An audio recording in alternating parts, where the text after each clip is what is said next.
Okay, everybody. So I wanted to address the topic of empathy, or not just the topic of empathy, but being an empath. A lot of people are starting to develop these, let's call them abilities, empathic abilities, starting to be more sensitive to other people's energies, feeling other people's energies, taking on physical things, feeling physical sensations from others. And, this topic can be really confusing. So I thought I'd give a little, I don't know, just perspective from my point of view. I've been dealing with being an empath now for many, many years. And when I was younger, the internet didn't come out until I was graduating from college. So I didn't have the resources. They just weren't out there for learning about all these things that we learn about now as far as metaphysics, spirituality, esoteric things. I mean, they were there, but you had to go to the library. And even then, what were you going to really find about being an empath? Who knows? I didn't even look because I didn't even know anything about it. But lucky for everybody who's younger out there and starting to discover these abilities, now you can find tons and tons of info. Some good, some bad. It's not everybody's right, but and I'm certainly not right either. But just a little of my own perspective. When you're first kind of discovering these things, you almost are like, is there something wrong with me? Am I like crazy or something? All of a sudden I feel anxious or depressed or crazy happy or whatever it may be. These feelings kind of seem to come over you like a wave all of a sudden out of nowhere. And it starts to make you feel like you're a nutball a little bit if you're unaware of what's going on. I've had a lot of patients who deal with anxiety, depression, things like that, and it's not all the time, it's sometimes, and it really bothers them, and a lot of them are empaths, and they're just picking up on other energies that are around them. So, one, I want to talk to you guys about how to deal with it, how to view it, because it can feel like a curse a little bit. I always used to say this is my gift curse. Because it's tough feeling everybody's stuff when you're walking around out there. It's also really beneficial. You know who's okay, who's not okay. You can feel them. You know if their intentions are good or not. So it's that's a really, really great benefit. First time I ever realized, I started to get what this was, but the first kind of realization, like, okay, I'm an empath, was I was at the airport. I had just gotten off the plane, and I had come from visiting my hometown, and I was kind of sad to leave, coming back to where I live now in Arizona, and it was summertime, and it was hot, and it's hotter at the airport when you get outside, and I was already not happy about leaving. But I got here, and I came outside, and it was like, all of a sudden, I'm standing there waiting for the bus that takes you to your car. And it was all of a sudden, I started to feel like I was going to just lose it. Like, straight up ball. And it came out of nowhere. And I was like, all right, I'm sad and all, but this sad? I'm not this sad. Like, what is this? So I realized, hold on, maybe this isn't me. So I start looking around me.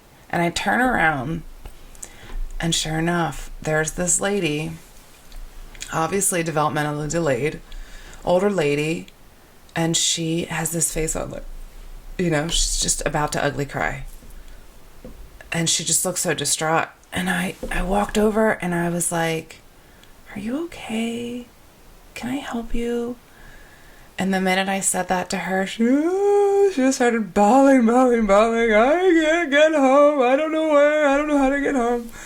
So I found her someone to help her and get her to where she needed to be. And after that, I realized, like, whoa, I couldn't see her. I could feel her. And she was behind me. And okay, I feel people's stuff. That's what's going on here. So it took a smack in the face like that for me to realize what was going on, but I think maybe it doesn't need to be so harsh for everyone to realize what's going on, because the veil is thinning. We're moving on to our new earth here, and yeah, this stuff is just becoming more clear. So we're all picking up on each other's energies, and this is good. Now, here's the thing I want to talk about. This protection bit. Protecting ourselves from the negative energies. Stop it. Just stop it with that. Now, I'm not trying to be,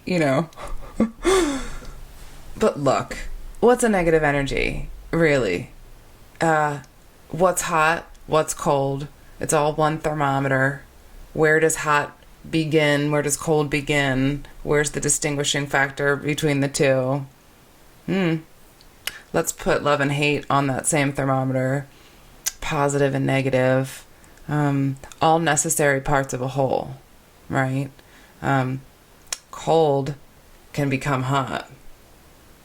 Love can turn into hate. Hate can straight up turn into love. Like, it's about transmuting these energies, not about shielding and protecting ourselves from, this icky badness. Enough with that already, right? You're love. That person is love, whether they're angry, depressed, whatever it may be, it's still love. It's just a different expression of it at the moment. And you're not helping them seeing them as negative. And you're not helping yourself at all seeing them as negative. So what do you do instead? Okay, a couple things. First thing here is try to see the love in the moment. Try to find it. Find the silver lining. Sometimes you have to look really hard, but just look for it. Okay, because know that person is also one with source, just like you are. No better, no worse. We all have our moments, don't we? So, find the love. Okay? Big. Find the love. Now, if you're actually taking on people's stuff, like the energy, the pain, the physical pain, that is hard, that I do unwillingly a lot of times. You have to learn how to not do that. And guess how you not do that?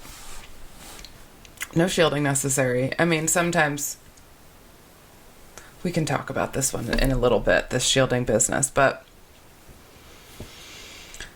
really what you want to do is recognize this isn't mine.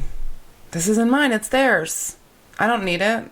I give it back. I give it not to them necessarily, but you can just give it back to the all from which it came.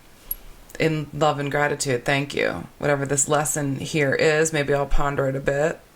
What's this reflection for? Why am I being shown this? We're all reflections of one another. So it's not mine. And give it back. Okay? Now, energetic protection. All right, cool. If we want to talk about negative entities and negative thought forms and all that, we can totally talk about it because it's out there, and sure, there's light and there's dark. It absolutely exists. We have both ends of the spectrum. But where's your focus? Where do you want to focus? Your focus, if you want to focus on the negative, you allow that thought form. That simple. So how do you shield yourself from negativity without calling somebody negative? Well, you don't. There's no shielding necessary. What is necessary is love. Love is the greatest protection there is. Love is the only protection there is. When you can see yourself and that other person as love, as one with source, nothing touches you. Ever. Them or you. Love is the greatest protector there is. I mean, I don't know how else to say it. It just is. That loving light, that shield. Everyone wants to shield themselves in this light, this mental, energetic shield of light. Fine. That's all fine and good, and you can start there. But what you're really doing is separating yourself saying I'm better than you. I don't want your negative vibes. My vibes are better than your vibes. Knock it off. You're one. They're a reflection of you, and there is no separation here. Zero. So, you don't need protection from it. You just need love. You need to love yourself. You need to love that person. You need to love the moment. And you're good. You're good. So, love, the biggest thing, greatest protector. And again, not mine. You know, when stuff comes at you that you don't want to be a part of, because, you know, these energies don't even need to be bad. It's just not yours. It's just different. And you know, sometimes playing a B note doesn't sound so great with a G note. You know, they doesn't sound so good. So those harmonics, well, B is no better than G, but they don't sound so good together, do they? Nothing's wrong with either one, but they don't work so well together. So, okay, not mine. Nice and simple. I love you. I love you. I love me. I love this moment. I see the love in it. Thank you for my lesson. We're good here. No protection needed. Just love. Okay?